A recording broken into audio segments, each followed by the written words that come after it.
Hi, everyone. Thank you so much for joining this week's conversation. Today, we had a really fun guest on the podcast. We had Molly Williams with Love Story Films. If you guys are familiar with Love Story Films, they just have a look and a brand like no other. Would you agree, Taylor?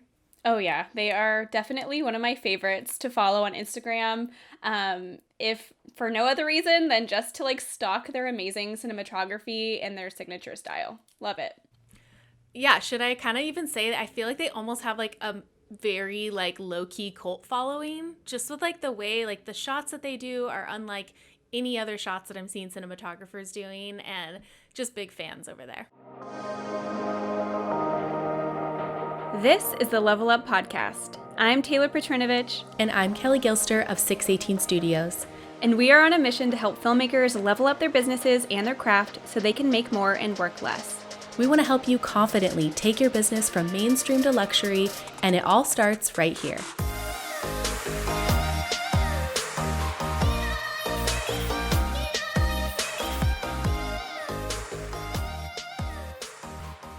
Molly, thank you so much for joining us on the podcast today. We are so excited for this conversation. Thanks for having me. I'm so thrilled to be here.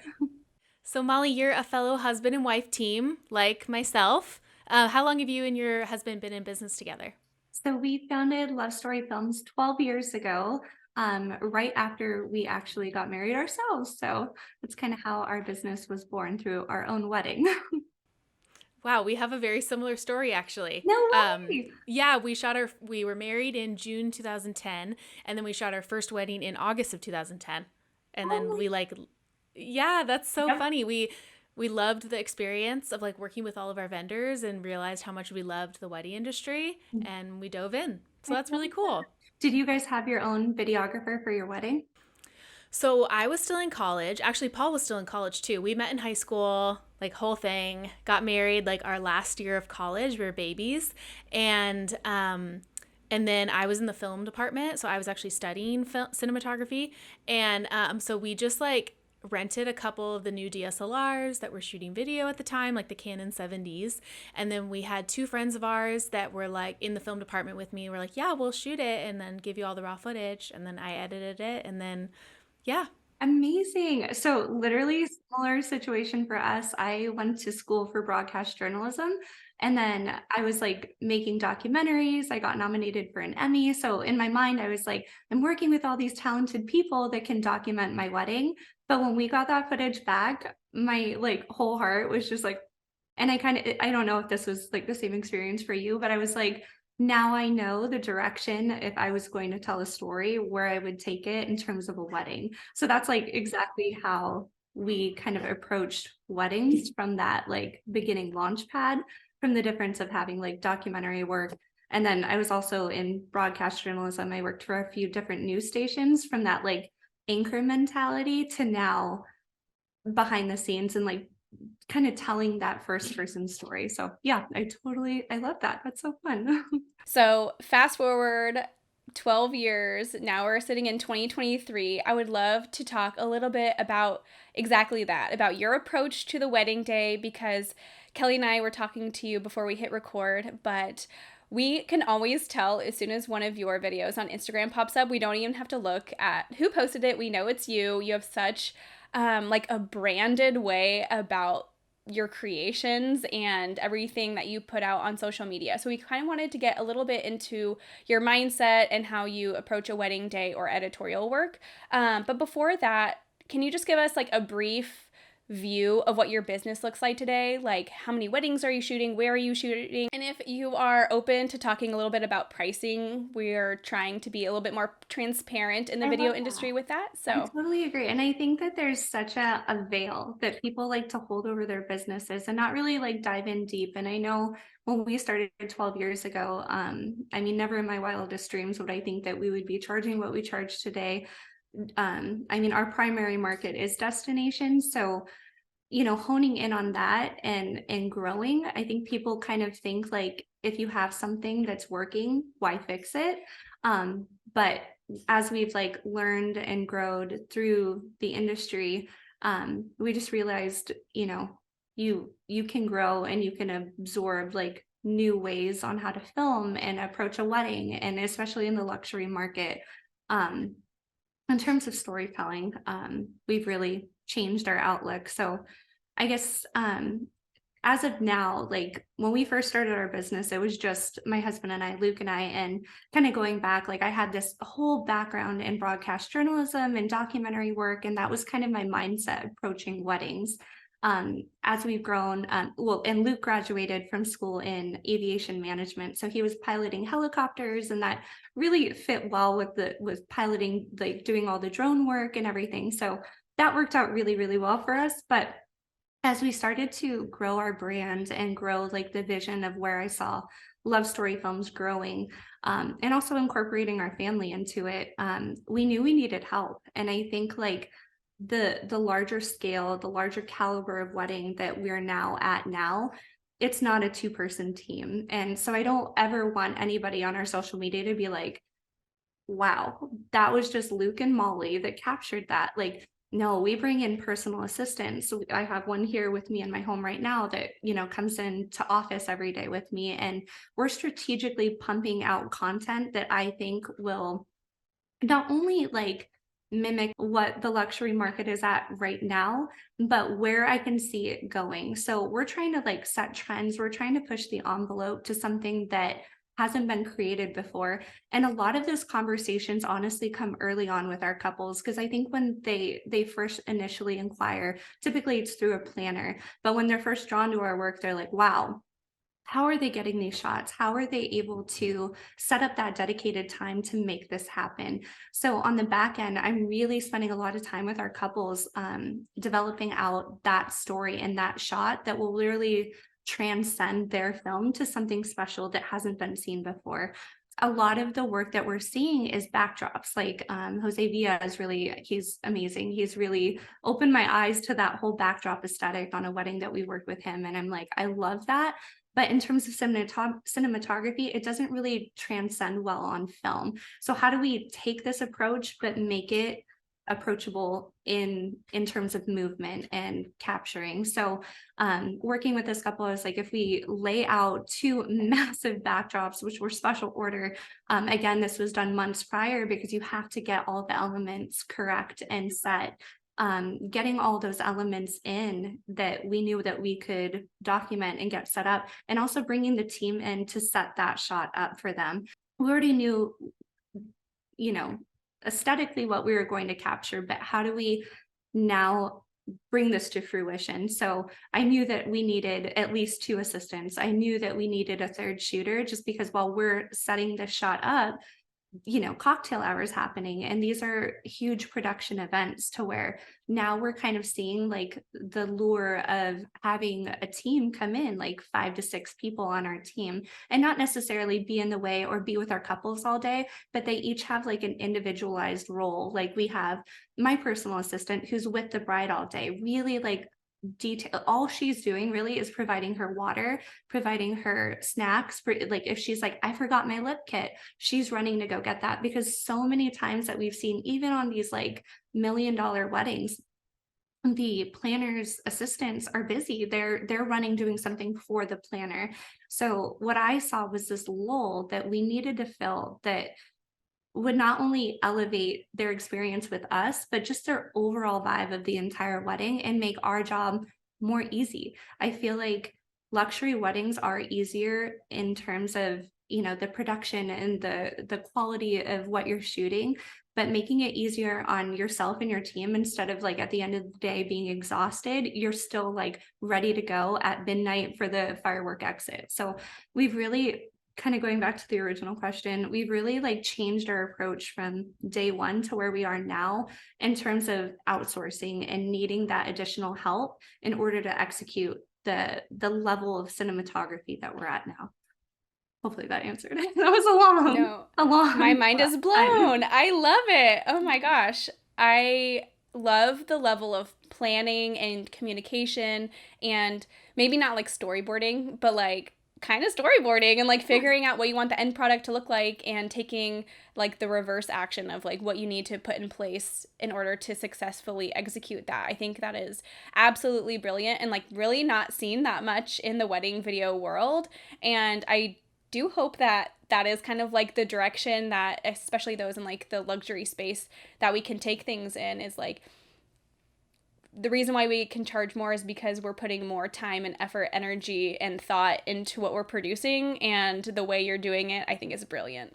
Yes, like so many times, like, starting out or, maybe year 5 and you're in these, at these weddings where you're just run ragged and you're just like, oh, if I only could have stepped back and really taking on more of a directorial role and like just been able to breathe for a second and like think outside the box almost.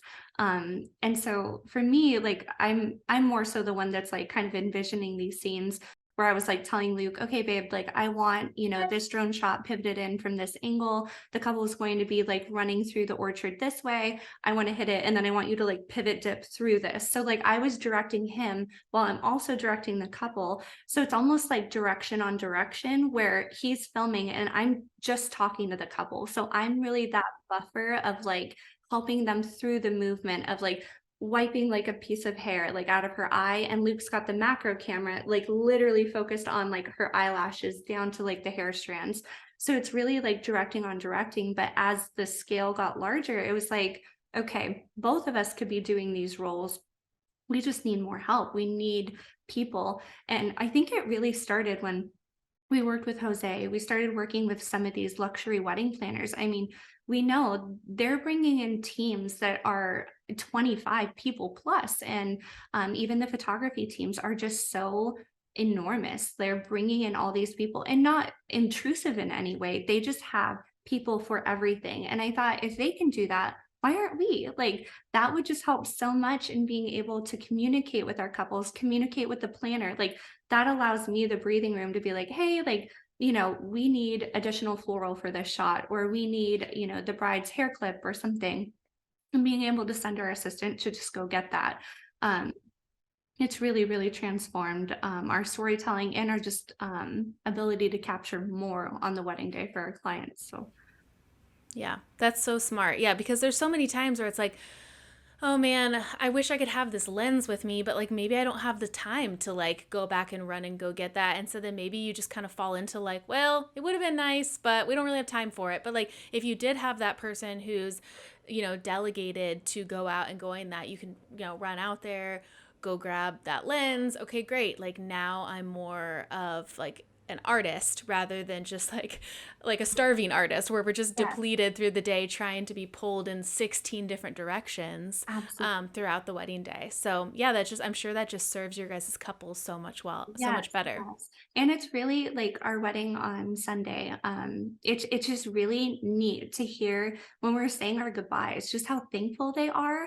And I think just how thankful they are for like our assistants and seeing them like interact and like they're like best friends by the end of the night because she is with them all day, just like whatever they need, whatever she can do for them. And I think it's this level of service that isn't seen. Like, I mean, obviously the planners are doing that as well. But again, it's like having that dedicated person that they're like, wait, this wasn't in the contract. This wasn't expected. It's like, no, this is our person that's with you. And so they're going to make sure that your day runs smoothly and on time and we can better serve you. And so just seeing that interaction at the end of the night of just like the hugs and like knowing that we provided them with this level of luxury that is expected really kind of, I think, sets us apart in a way from like even all the other vendors. So if anybody, it took time.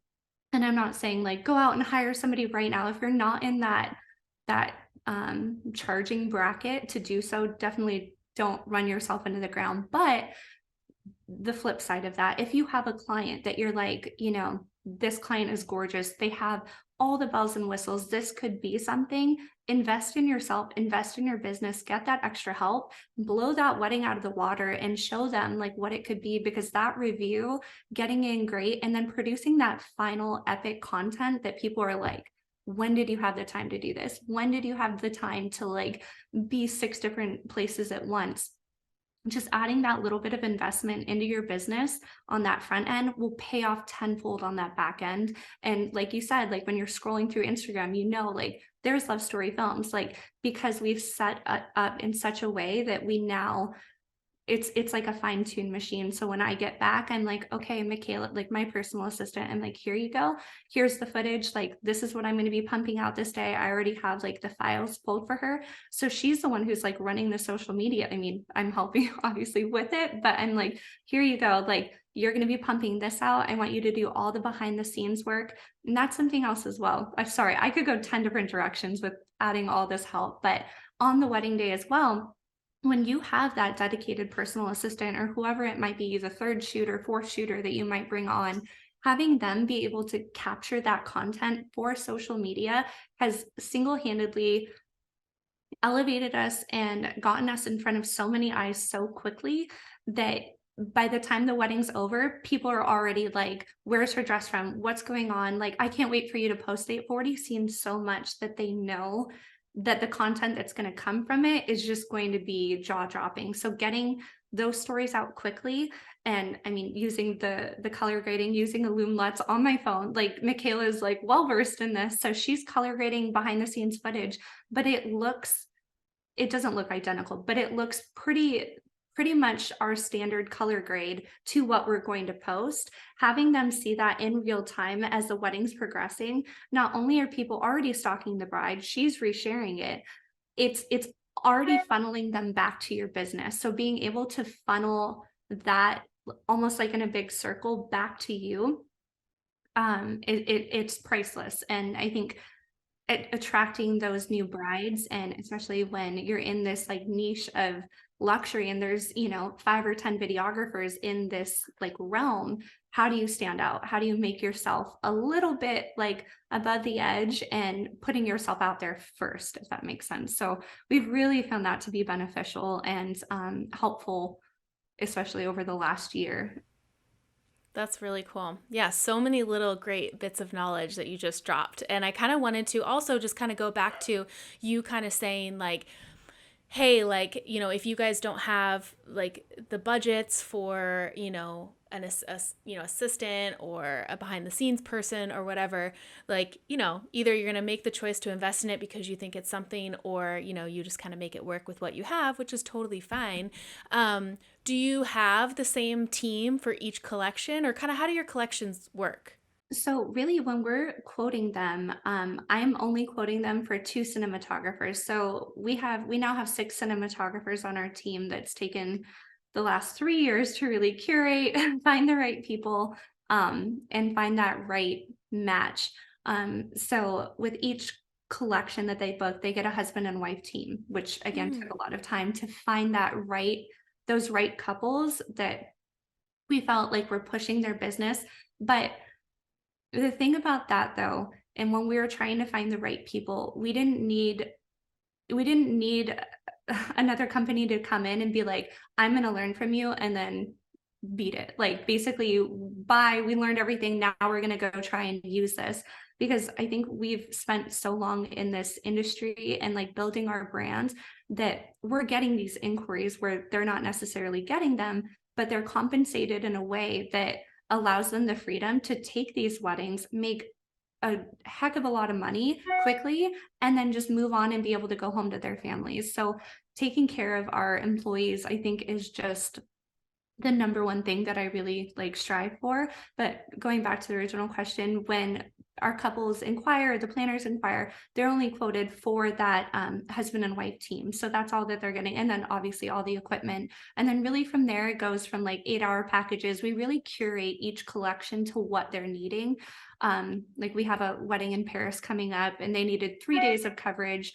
Again, that's not something that I would fly 6 team members in, but I would definitely fly 3 of us in because it's 3 days of coverage. It's, a lot of social media content and something that, again, I'm thinking in long term, like this is a gorgeous wedding, a stunning bride, and the planner is just one of the best in the world. So I'm like, we need to market that. So I'm always thinking in terms of like, who's the team, who's the best fit for this couple, and how can we use this advantageously on the back end. So I think like too the other thing that I feel like, do you feel like planners need to know like if there's going to be like if the couple, obviously you're contracting with two, but then is it kind of up to you guys on if you decide to bring on like two more people or five more people or like, you know, four more people, that type of thing? that's such a great question. So it's always that open communication up front. So like with Paris, for instance, I was like, okay, 3 days event, like, what are the events that are going to be going on?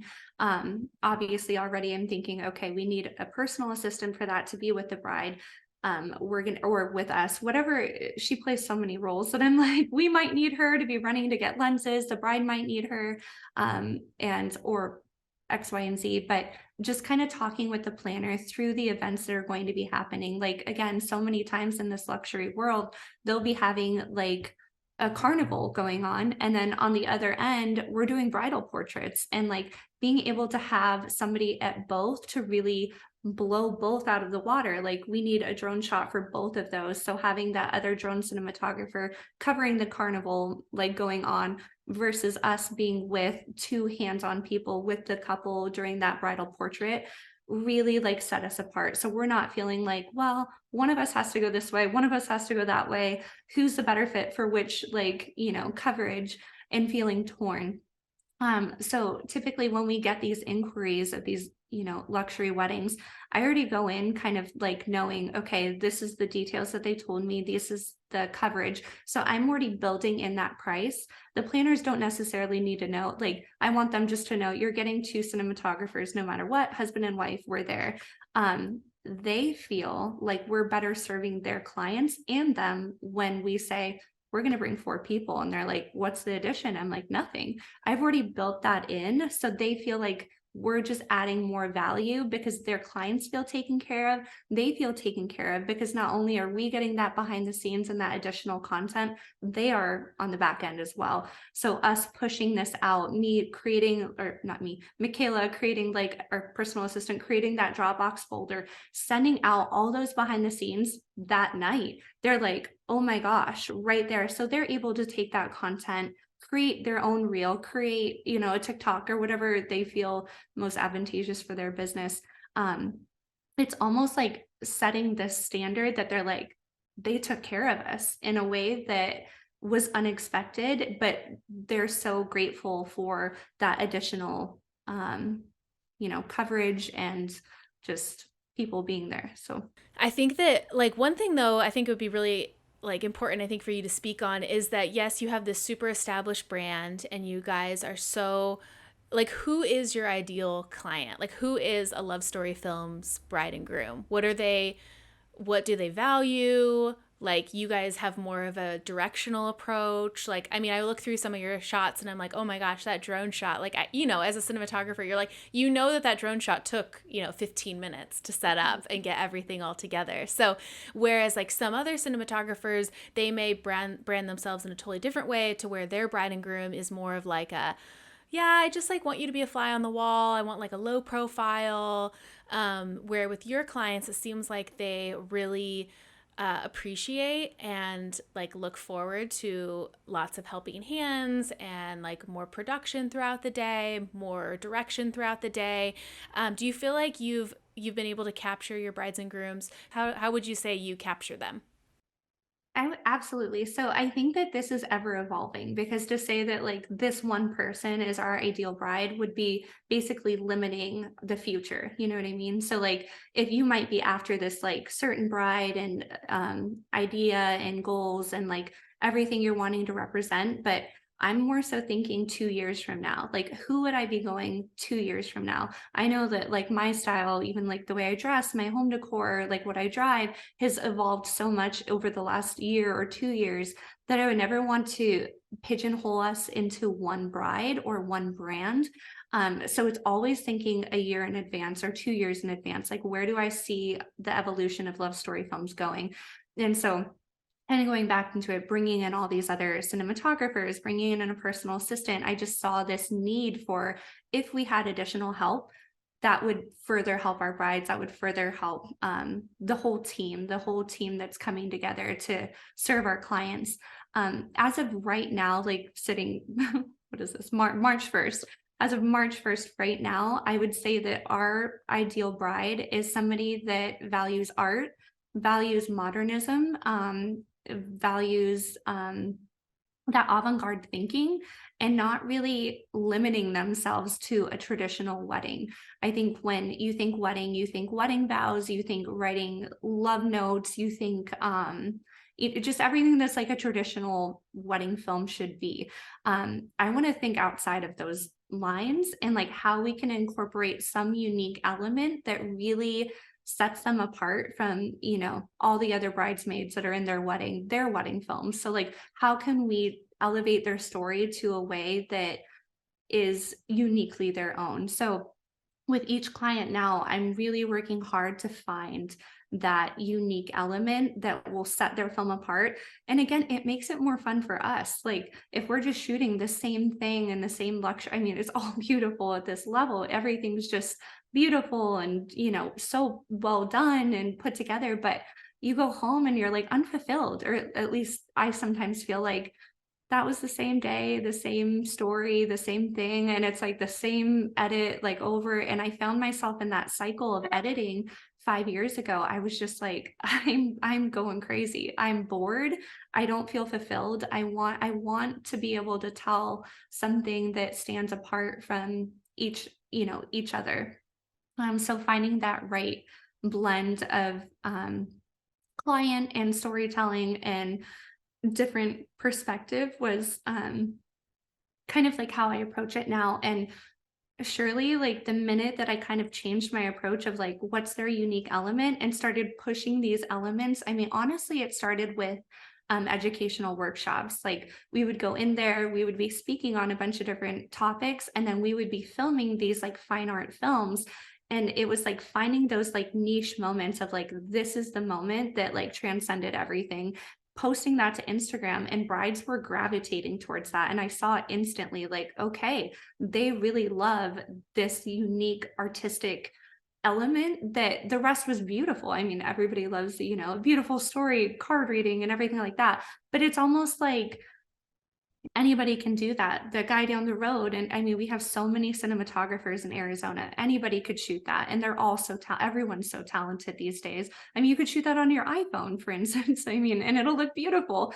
But how do you elevate yourself to a level that is almost your brand and untouchable from the other cinematographers? So kind of like what you mentioned when you get on and you're like, oh, love story films, like, that you're looking for something unique and different. And so it's like finding those elements that, yeah. And anyway, so posting those elements, finding those elements through communication with our couples, and then honing in on that, and the brides will find you. Like we've been so blessed to where clients reach out on Instagram and through our website, and just being like, wow, I saw this moment and it's done. Like you're it. And that was it. And, it might not have even been the full film, but they're just seeing that moment on Instagram. They're like, done deal. Let's go. This is where I want to take my wedding, to something that's not like my mom's wedding film. So that's what we've kind of really done. Sorry. Rambled again. Here we go. You're talking to two fellow queen ramblers. So Taylor and I are voice texting each other a lot during the day, and even this morning I got a voice message from Taylor followed by a text, and she's like, "Wow, oof, that was super rambly. I'm sorry." So we're all on the same level. I love it. I would just love to peek inside your mind when you're coming up with some of these shots, because you're so creative, but you're creative to a point where it has its own flavor. Yes, it's always unique, but it's very Molly. I can really tell it came out of your brain, and I just wish there was a little window where we could just look inside your brain and see how that all works. Oh yes. Oh my gosh. I work in right angles and black and white, and I have such a hard time thinking outside the box. So I admire that about you guys a lot. Thank you. Yeah, that's very much Luke. He's very just like, okay, like, he's more of like the modern like silhouettes and things like that. But yeah, in terms of like direction, he's like, well, I'm just gonna get this. And I'm like, no, you're gonna fly in with the drone at this angle, and then we're gonna hit it like this, and then I need like a pivot swirl, and then they're gonna be doing this. And he's like, okay, wait, go back to step A. And then so it's fun. It's really fun to kind of dive in deeper with Luke. Getting Yeah. You guys are definitely doing things that don't see any other cinematographer doing. So well done. Like I said, you guys have just branded your film so well, and it's really cool to see the different layers of just value that you add not only to your clients but also to the vendors, like how you were saying that like you're sending out that behind the scenes content to everyone. Like those are huge value adds, and I think that for those of us who are listening right now, thinking about the ways that you can add value adds in your business. So, and that could look in totally different ways. Like a value add could be for someone that you are a team of two, and like everyone's always going to get that.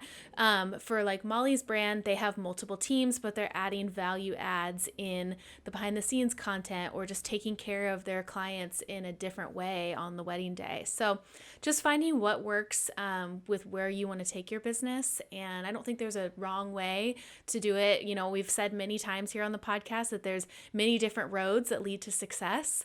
And so I think it's important to, just hone in on also where you see it. Like Molly, you said once you started posting those specific shots, brides gravitated to it so fast. And just kind of looking outside ourselves, that when you see that you're doing something that future couples or other vendors, planners, they're in your DMs saying, wow, that was amazing. Like hone into that, like know that you have something there and continue to lean into it. So just kind of a little tidbit of info that I think would serve all of us well. Well said, Kelly. Yeah, I would just like to add, I feel like a lot of people get stuck in the mindset of like the only way to add value is by like gifting. And this is like such a great conversation to show that it doesn't have to be like something wrapped up in a box and like sent through the mail to like add value, like air quotes. There's so many ways to add value and to add just something a little extra that then can help you increase your prices. Like we shouldn't just be like increasing prices willy-nilly, like for no reason. It's usually tied to some sort of value, and this is a great one to kind of run with. And it serves you too, like you said, like when you're looking at your calendar and you see a wedding that could really like move your business forward, and like kind of preloading that wedding with extra help and extra things that will take it to that next level. Like not only is that serving the client, but that's like a marketing budget almost. It is. Yeah, absolutely. And yeah, just looking forward, like you're like, okay, that is the couple. Like, and I mean, everybody kind of has conversations. Sometimes we don't with the couple, but a lot of times with the planner and the details and everything. And yeah, like I said, once you like get to know them and get to know their aesthetic and their style, and you're like, even if you're like, I saw a shop that Love Story Films did, and I want to do that. Like, just think ahead of like when you're talking to your next couple, like, would that be the couple that I could try that shot with and like bring in additional help, or somebody that you're inspired by and you're like, wow, that was incredible. And I follow them on Instagram and they set up, I saw how they set that up, even if it's investing honestly in new gear or whatever the case might be.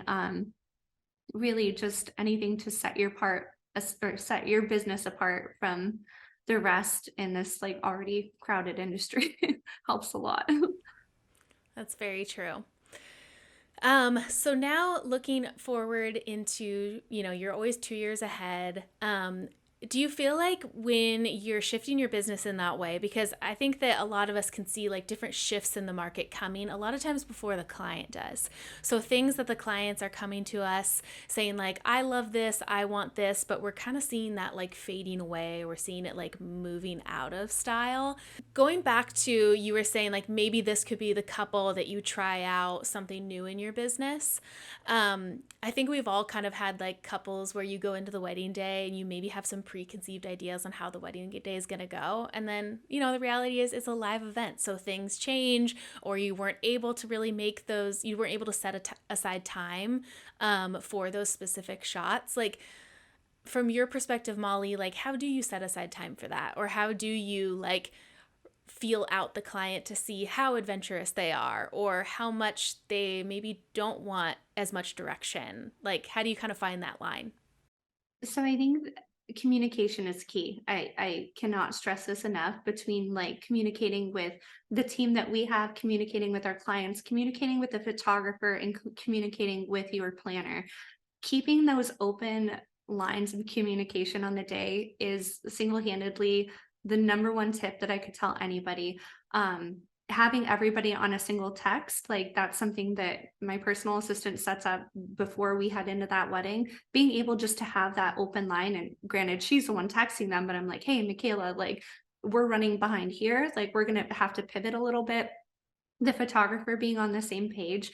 So there's never too much communication. That's my main goal, because when things start to shift, as they always do in weddings, something's going to run late, or maybe you're really early and you're like, I have no idea, like we can go play all day, being able to pivot with your team and not just yourself as a brand or a business, um, helps everybody win, and obviously including your couple. So many times I think photographers are like, I have XYZ shots I have to get. Like, we're getting that, and video you can step aside. And I'm like, that's great. Like, we let them get their shots, but I'm like, just so you know, like, we've carved out this time. And again, it's that communication prior to the wedding day, instead of showing up and being like, hey, we have this epic shot. We've already talked to the couple and the planner, and they're like, well, nobody told me. So again, it's communication with the whole entire team of like, this is what we'd like to see executed. This is what our couples really like value and put trust in us to execute. So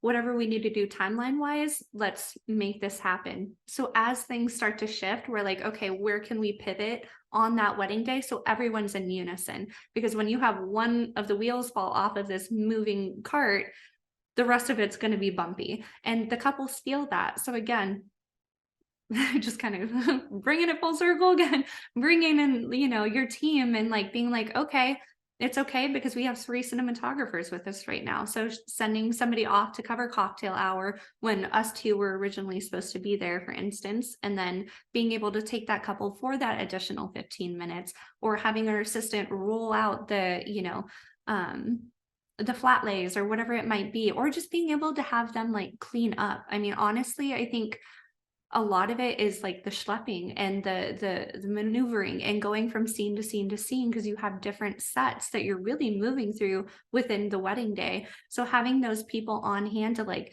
okay, I'm going to leave my bag of gear here. Can you put everything in there? Get that ready. I'm going to take this camera. I'm going that way. Meet us there. Perfect. Done. Everybody's communicating, and they're like handling that back end stuff that allows us more freedom and more time to really like play with that couple and utilize those additional 15 minutes or lack of. So Wow. I Yeah, answered it sounds like a well-oiled machine. Taylor, yeah. do we need personal assistance, Taylor? I think so.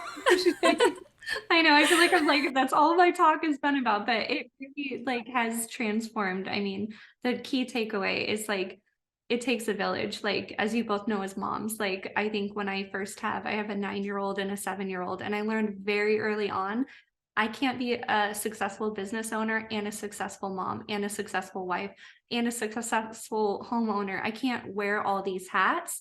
So learning to like delegate my time and getting that to where it does work for our family and our situation, it was hard. It took a long time. I mean, just learning to say, I can't do it, instead of saying, I can, I can, I can, I can. And then waking up and I'm just dead tired. I couldn't serve my clients. I couldn't serve my family. And I'm like, okay, there needs to be a shift and a pivot. And what do I value right now? I mean, when my kids were first born, they're 9 and 7 now. I placed all my value on my family. So through those beginning first years, I was like, okay, my focus is my family. So weddings weren't like, we'd book here and there, but I wasn't like pushing Instagram. I wasn't like, we need personal assistance, we need this, to see where I could get to. I just wanted to spend that time with my family and serve them the best way I could. And now that they're older and, into sports and all these other things, I'm like, okay, it allows me more freedom to really like dive in deeper of like who I am as a person and where I can take this other baby of mine, which is our business, and how to successfully get there without dropping all the balls. So again, it takes that whole village to make this our business anyways work. And if viewers or listeners are trying to get there, just don't be afraid to like ask for help. I think a lot of people in this industry are like, I built this and I can do this and it's me, me, me, me, me, when it's not. Like it takes so many people to make a wedding run. It takes your planner, it takes your florist, it takes the lighting, it takes the DJ, the band, it takes the makeup artist. Everyone's putting in a collective effort. And when you take a step back and look at your own life, it should be the same way as well. That So was so smart. encouraging. Oh my gosh. I feel So like that was a lot. Again, I just no, rambled, but I'm like, I oh, love it. it's like we need to get you on a stage to be the next motivational speaker, because no, I think that like it can feel very, and wherever anyone's at in their life. So if you know don't have kids, or if you do have kids, like people, there's different things that are going to try to kind of weigh us down in our business, and we didn't have kids. I think our business was 9 years old before we had kids. So we had so many years where our business was just our baby. And now we have a 3-year-old and a 1-year-old. So they take a lot of my time, and I want to give a lot of my time to them too. So I always kind of say, like, I feel like I'm just sort of maybe in the next year or so coming out into being able to pour back into my business, kind of like you said, Molly. Like in those early years, like your main focus was your family, and that's totally okay. And if I'm being honest, a lot of our business has been placed on autopilot from those 9 years that we had to pour into it and setting up our systems and processes and our relationships and everything like that. And have I seen like our business kind of take like not as much of like a growth like stage? Yes, for sure, because it wasn't our primary focus for 2-3 years, but we have these little ones that we have to take care of. But there's always time to jump back into it and see what's next and where you want to take it. So just remaining like hungry through those things and delegating in the best way you can is like what is going to keep that growth going. It may not be on the same path that it was on that growth chart, but we're still slowly climbing. yeah, and doing what's right for you. I mean, I've known some of the most successful cinematographers in Arizona and throughout the world that we met them early on, and I'm like, just wow, I can't believe, the growth that you've had.